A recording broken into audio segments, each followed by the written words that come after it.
եւ արվեստաբանության ոլորտը եւ կրթության եւ մանկավարժության ոլորտները յուրաքանչյուրը իր տեղ ու դերը ունեն մշակույթի կրթության գործում եւ մեկը մյուսին օգնում է եւ իմ գործընկեր դասախոսների մոտ միշտ այսպես խոհանոցային խոսակցության ժամանակ կիսվում ենք, որ շատ ժամանակ ավարտական կուրսի աշխատանքների, դիպլոմային այսպես ասած աշխատանքների վրա աշխատելու ցույց տալուց մենք ավելի համարձակ ենք լինում, քան թե մեր սեփական կտավի վրա նկարելուց։ Նախկինի համեմատ, եթե մենք այսպես վերադառնանք իմ ուսանողական տարիներ, այդքան դիմորդներ չի լինում դեպի արվեստի ոլորտ։ Բնականացը պայմանավորված է հետագայում երեխան ինչով պետք է ապրի,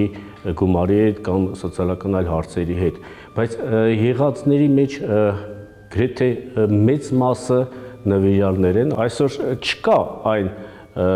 համակարգը, որ արվեստագետին առաջ մղի։ Արվեստագետը պետք է փորձի գտնել ձևեր, ելքեր, որպեսզի ինքը ճանաչվի։ Ենթադրենք շնորհքով մի արվեստագետ, այսպես մեկուսացած արվեստանոցում ստեղծագործում եւ ոչ մեկ իրեն չի ճանաչում։ Ինչպես պետք է այդ մարդուց նկարներ գնեն։ Պետք է ցուցահանդեսներ կազմակերպել, չեմ անում կատալոգներ, պատկերագրքեր եւ ինքը պետք է լինի առաջի, այսպես ասած, պիոները, որ այդ ամեն ինչի այսպես դրդող ուժը լինի, լոկոմոտիվը լինի, այլապես այն բացառիկ հանճարը չես, որ քեզանով գա պետությունը օգնի, մեծարի, ներկայացնի լուսաբանի։ Դա 1001 է լինում։ Դու հետադեպ Մարտիրոս Սարյանը ժամանակին։ Բայց այս դեպքում ինքդ պետքա փորձես։ Խորհրդային կարգերի ժամանակ շատ ավելի բարվոք էր արվեստագետների վիճակը, բայց այնուամենայնիվ, եթե այսօր պետական այդ պատվերները գոյություն չունեն, բայց գոյություն ունի մեծ ազատ դաշտ համաշխարհային շուկա դեպի ինտերնետային միջոցներով կամ ճամփորդության միջոցներով դու կարող ես ինքդ քեզ ներկայացնել։ Ընդհանրապես մենք արվեստագետներս ունենք մի փոքր, այսպես ասած, խենթություն մեր այսպես դրական բառով խենթություններ չեմ, որ մենք կարծում ենք բացառիկ ենք։ Յուրաքանչյուրս իմ արվեստը այսպես է, այնպես է եւ ինչու չի գնահատվում արժանավորին։ Գիտեք, մի ցավալի կամ անբացատրելի մի հանգամանք, որ երկար եմ մտածել այդ հարցի շուրջ, մենք հայերս խմբակային աշխատանքի մեջ այդքան հաջողությամբ չենք հասնում, որքան անհատականի։ Նկարիչը անհատական է, ինքը իր կտավի իր արվեստանոցում։ Եվ այս դեպքում մենք շնորհալի, տաղանդավոր, բավականին թե երիտասարդ սերնդի, թե միջին, թե ավագ սերնդի ներկայացուցիչներ ունենք։ Յուրաքանչյուր ժամանակ, երբ ես ճամփորդում եմ, տանում եմ իմ փոքր էտյուդնիկը,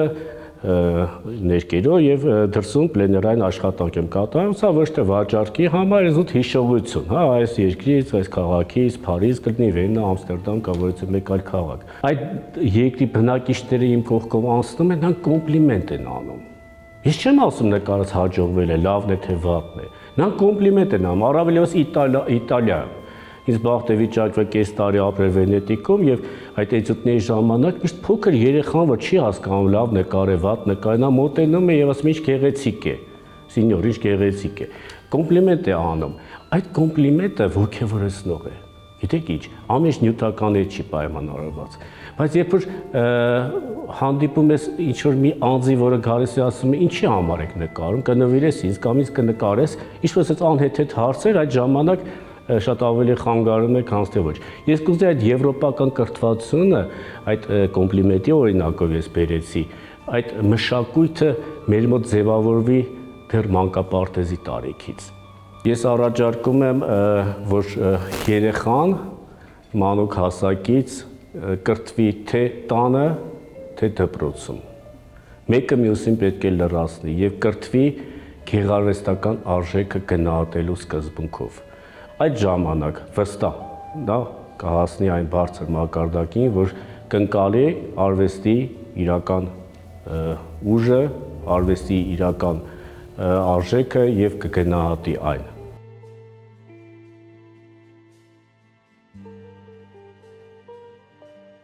Բավական է մեկ գործարար տարի մեկ նկար գնի, արդեն արվեստագետների վիճակը լավ կլինի։ Արդեն լավ կլինի։ Խոսքը չի գնում մեծ ինչ-որ գումարների մասին, այսօրվա արդի արվեստագետների, որոնք շատ մաչելի կարող են իրենց նկարները վաճառել եւ ինչ պետք է անեն այդ գումարով։ Դա բնական է, ոչ կարող ես մեքենա անել, ընդհանրապես իր ներկերը թարմացնի, իր կտավը թարմացնի։ Գիտեք, խնդիրները բավականին են։ Չի կարելի այսպես ինքդ քեզ միամիտի տեղ դնել, ասել ոչ մի խնդիր չկա։ Խնդիրներ կան աշխարհի ամենազարգացած եվրոպական երկրներում։ Բայց մեզանում մի խնդիր կա, որը շատ կարևոր է։ Մենք սիրում ենք նկար, սիրում ենք արվեստ։ Արդյոք գնահատում ենք այն։ Այսա տարբերությունը մենք պետք է զգանք։ Սիրել, ցանկանալ, ունենալ նկար, արդյոք կգնահատես այդ նկարը։ Տեսեք, ինքս գործող արվեստագետ եմ եւ եթե ոչ ամեն օր շաբաթը 1-2 բարեկամ կարող է հանդիպեմ եւ ասեն դու ինձ նկար չնվիրեցիր, այդպես էր, ինչ որ վիրավորված են, չեմ ամուսին ինչ են, բայց ես չեմ հանդիպում, որ ինչ-որ մեկը ասի, ես շատ կուզեի քեզանից նկար ձեռք բերեի, գնե։ Այսա է գնահատելը։ Իհարկե, եթե նվիրես, մարդը սիրով կտանի, ուրախության տանը կփակցնի պատին, բայց եթե ասես թեկուզ ամենացածր նիշը, հա, գնային, այդ ժամանակ մարդիկ մի փոքր հեռու են մնում։ Սա պայմանավորված է թե սոցիալական վիճակից, որ ժողովրդի այս արվեստասեր հասարակության մոտ գումար չկա, եւ թե մարդիկ սովոր չեն արվեստի համար ներդրում անել։